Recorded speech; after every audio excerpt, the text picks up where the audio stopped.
So you know the importance of why it's, or the reason why it's so important to look at your breaker panel? I have no clue. Well, units change, units have new power requirements now.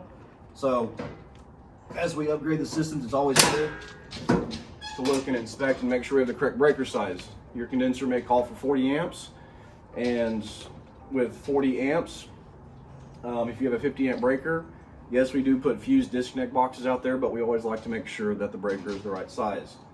As we see here, we have Cutler hammer breakers. They're a great breaker, but I've been working with these breakers for quite a few years, and the issue I've had with them is if your system's pulling high amps or the compressor's starting to fail on an older system, it takes a toll on these breakers. I've had a lot of these breakers, you turn them off, kills power to the unit, you do your work, when you go flip them back on, the breaker doesn't work anymore. So we always recommend to replace at least the Cutler hammer breaker on the condenser. So we'll review everything in the breaker panel. We have dryer, heat kit, water heater, inside panel. So there's probably another sub panel inside the garage, AC range and furnace. So AC is a 40 amp breaker. That should be in line with a 4 to 5 ton unit, but we will double check all of that when we do the AHR matchup.